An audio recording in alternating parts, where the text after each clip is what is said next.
প্রিয় দর্শক, Uttara Diabari milestone school and কলেজে যেই মর্মান্তিক বিমান দুর্ঘটনাটি ঘটে গেল তা ছিল কিন্তু আমাদের কাছে পুরো অপ্রত্যাশিত, অনাকাঙ্ক্ষিত এবং হৃদয় বিদারক একটি ঘটনা। এই ঘটনা কিন্তু পুরো জাতিকে একেবারে ব্যথাহত করেছে, মূর্যমান করেছে, পুরো বাঙালি জাতিকে নির্বাক করে তুলেছে এই বিমান দুর্ঘটনাটি। আসলে এই যে ঘটনা ঘটে গেল, এই ঘটনা কিন্তু আমাদের কাছে একটি মেসেজ দিয়ে গেল, একটি নোটিফিকেশন রেখে গেল, একটি বার্তা দিয়ে গেল। আপনারা জানেন যে প্রতিটি ঘটনা থেকেই কিন্তু আমাদের শিক্ষণীয় কিছু বিষয় রয়েছে। আসলে আমরা তো এই দুর্যোগকে হয়তো বা কোনো দোষ দিতে পারবো না নির্দিষ্ট আকারে, কিন্তু এই জায়গা থেকে আমাদের কিন্তু অনেক সিগনিফিকেন্ট রয়েছে, অনেক তাৎপর্য রয়েছে। এই ঘটনাবলী থেকে ভবিষ্যৎ প্রজন্মের জন্য অনেক শিক্ষণীয় বিষয় রয়েছে। দর্শক, আপনারা জানেন যে এমন ঘটনা কিন্তু গত এক যুগে অনেকবার ঘটেছে এই বাংলাদেশে। আপনারা জানেন যে রানা প্লাজা ট্র্যাজেডি দেখেছেন, সেখানেও কিন্তু অনেক মানুষের মৃত্যু হয়েছিল। একেবারে অগণিত লাশ কিন্তু আমরা সেই 2012 সালে আমরা কিন্তু এই রানা প্লাজার ধ্বংসাবশেষ থেকে কিন্তু দেখতে পেয়েছিলাম। সেই ধারাবাহিকতায় কিছুদিন যাওয়ার পরে যখন 14 সালে আরেকটি দুর্দান্ত ঘটনা ঘটলো, মর্মান্তিক ঘটনা, পিনাক 6 যখন ডুবে গেল সেই পর্দাতে, সেখানে কিন্তু আমরা অনেক মানুষের লাশের মিছিল দেখেছিলাম। আসলে এই যে ঘটে যাওয়া ঘটনা আমাদের ভবিষ্যতের জন্য কিন্তু এক একটি নোটিফিকেশন রেখে যায়, এক একটি মেসেজ রেখে যায়, একটি বার্তা রেখে যায়।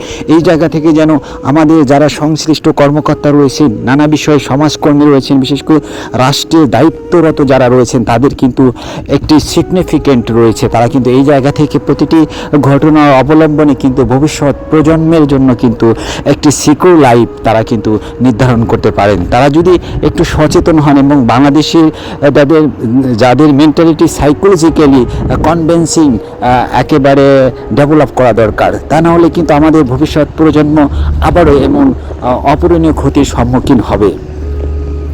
নানা সময় আমাদের কাছে কিন্তু নানা ঘটনা ঘটে যা আমরা কিন্তু প্রতিনিয়তই দেখি বাংলাদেশে বাড়ছে মৃত্যুর মিছিল।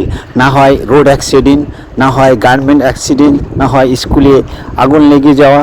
এরকম ঘটনা কিন্তু একেবারে অবর্ণনীয় ঘটনা কিন্তু অনেক ঘটে যাচ্ছে প্রতিনিয়ত।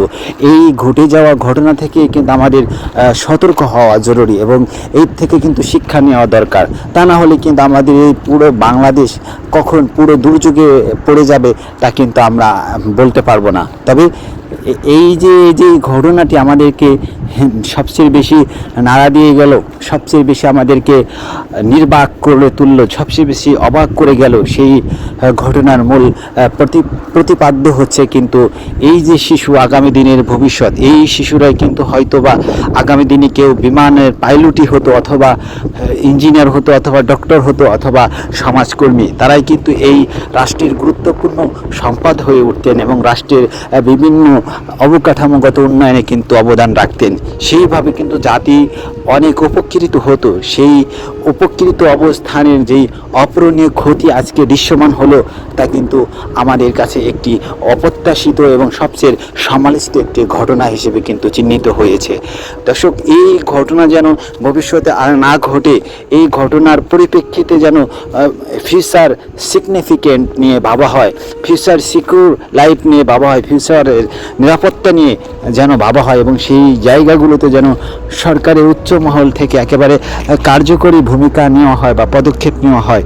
সেই বিষয়ে কিন্তু আজকের এই জায়গা থেকে আমি তাদেরকে বার্তা দিতে চাই। আসলে এই ঘটনার তো আর কোনো ক্ষতিপূরণ দেওয়া সম্ভব নয়, কারণ একটি লাশের মূল্য আমাদের এই সরকারের পক্ষে কোনোভাবেই দেওয়া সম্ভব নয়। তবে সংশ্লিষ্ট সরকারের যারা রয়েছেন তাদের কাছে যেই মেসেজ বার্তাটি আজকে আমি আবারও বলতেছি রেখে গেল এই ঘটনাটি, সেই বার্তা হলো ভবিষ্যতে যেন এইরূপ ঘটনা না ঘটে, ভবিষ্যৎ যেন একেবারে নিরাপত্তার সঙ্গে যেন ভবিষ্যতের লাইফকে আরও বেশি সুন্দর করা যায়, সেই দিকে যেন নজরদারি রাখা হয়, সেই মেসেজটি কিন্তু আমাদের কাছে রেখে গেল।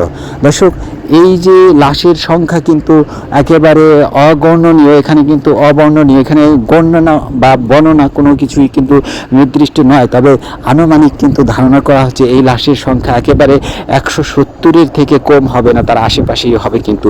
কেননা আমরা বিভিন্ন স্থানীয় তথ্যের বরাত দিয়ে কিন্তু অনেক সংবাদ কিন্তু আমরা জানতে পেরেছি যে এখানে কিন্তু একেবারে ছোট শিশুসহ এবং শিশুদের অভিভাবকরা তাদের নিতে এসেছিলেন, সেই জায়গাতেও কিন্তু এই অভিভাবকরাও অনেক মৃত্যুবরণ করেছেন। এবং এখানে মানুষ গড়ার কারিগর যেই শিক্ষক, এই শিক্ষকদ্বয় কিন্তু এখানে এই মর্মান্তিক মৃত্যুর শিকার হয়েছেন। বিশেষ করে মেহরিন, যিনি এই শিক্ষালয়ের যিনি প্রবীণ শিক্ষিকা, যিনি দায়িত্বশীলতার সাথে বিশেষ করে ছাত্রছাত্রীদেরকে তিনি উদ্ধার করতে সচেষ্ট ছিলেন, তিনি জীবন বাজি রেখে গেলেন এবং সেই বাজি রেখে কিন্তু অনেক ছাত্রছাত্রীর প্রাণ তিনি বাঁচিয়েছেন। আমি মনে করি তার স্মরণে বা তাকেও কোনো রাষ্ট্রীয় সম্মাননা দেওয়া উচিত, কেননা তিনি যেভাবে নিজে পালিয়ে যাননি, তিনি কিন্তু মৃত্যুর সঙ্গে প্রতিদ্বন্দ্বিতা করে তিনি কিন্তু ছাত্রছাত্রীদেরকে বাঁচিয়ে তিনি কিন্তু জীবন দিয়ে তিনি নিজের নাম লিখিয়েছেন নতুন এক ইতিহাস তৈরিতে। যাই হোক, এই বিষয়ে যেন সরকারের সংশ্লিষ্ট কর্মকর্তারা নজরদারিতে রাখেন। আসলে অনেক অবর্ণনীয় ঘটনা ঘটে গেছে, তা হয়তো আমাদের এই সোশ্যাল মিডিয়াতে কিন্তু প্রকাশ পায়নি, কিন্তু যে ঘটনাটি ঘটে গেছে আমরা সবাই বুঝতে পারছি যে এটা একটি একেবারে অবর্ণনীয়, হৃদয় বিদারক, একেবারে মুহ্যমান ব্যথাহত একটি ঘটনা ঘটছে। দর্শক, আজকে এই পর্যন্ত জানিয়ে শেষ করছি।